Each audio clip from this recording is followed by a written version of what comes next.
Let's be real. Everyone is super excited when they first begin their home search. Who wouldn't be? But unfortunately, in today's environment, we need to set some expectations with our first-time home buyers. I'm here to tell you all about it.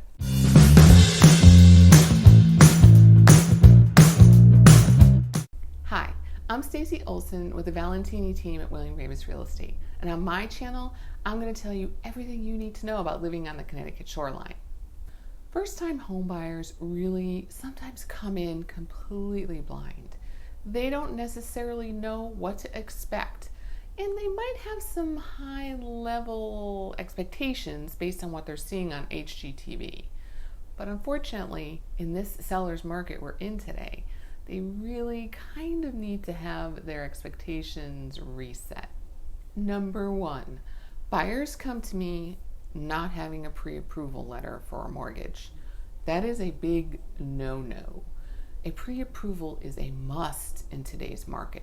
Not only does it set your budget, which really can be truly eye-opening for some folks, but it also lets sellers know that you're a serious buyer. Typically, they kind of drag their heels on this process, but really, at the end of the day, it'll only hurt you because rates are rising now, as we have seen in the news lately, and inventory is still going lightning fast.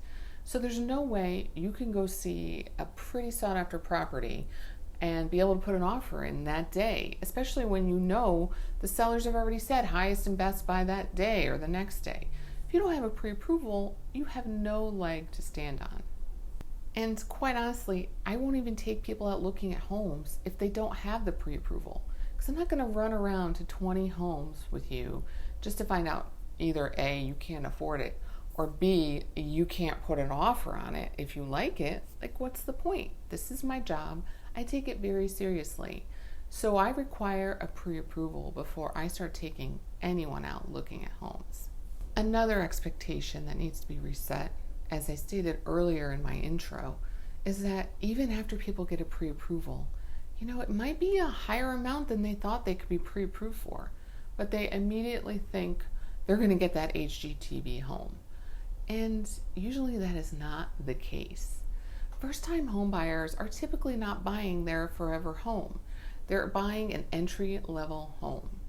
An entry-level can be different for everyone, but usually it means there might be some cosmetic updates or small things that need to be done, or sometimes even a complete gut job. But they need to reset their expectations because they're not going to get the Chip and Joanna home that they see on HGTV. And sometimes people are scared. They're like, I am not a handyman. I can't do this stuff. But if you find a home in like the most perfect location, but it needs some slight updating, that's okay. You can get a renovation loan, or just think long term that you're going to chip away at these home improvements over time, because it could be a diamond in the rough. And quite honestly, location, location, location. So if it's in the perfect location, sometimes you have to kind of have a vision of what the home could be in the future. Another thing about getting a pre-approval is, let's say you're pre-approved for a home up to $500,000. This does not mean we're looking at homes that are $500,000, unfortunately. In a seller's market, the sellers really benefit. So if you're looking at $500,000 homes and you're only approved for that amount, you have no leverage, especially in today's market. People are going above asking price. Typically, if the home is in pretty good shape, in a good location, you're not going to pay $500,000 for that house. You're going to pay $540,000 for that house, let's say. But if you're already at the top of your limit, you can't even put in an offer that the seller will entertain. So you need to adjust your expectations. Look at homes in the $450,000 to $475,000 range, because then you have some leeway to play with, and you can actually offer more than asking if you feel like it'll get the offer accepted and you're willing to do that. Another thing we're seeing today is what we like to call the appraisal gap. People don't like to talk about it, but it does happen, especially in today's market. So let's put an example out there. Let's say you found a house that's on the market for $450,000. and you are pre-approved for, let's say, $500,000, and you give them an offer of $480 and they accept it. That's great. You are over that initial hurdle. But as you move through the process, the lender is going to send out an appraiser to appraise the property because they want to make sure that home is actually worth $480,000. And sometimes the bank is not really thinking the same thing as you. They might think the home is really worth $470,000. So now there's a gap. The bank will only give you a loan of $470,000 and you had an accepted offer at $480,000. So what's going to happen with that $10,000? In prior years, you probably could negotiate, hey, I'll split the difference, or we're only going to pay $470,000. But in this frenzied market, a lot of sellers expect you to cover that appraisal gap. And if you're already at the top of your limit with your mortgage and you don't have a lot of cash to bring to closing to cover that gap, you can't get that home.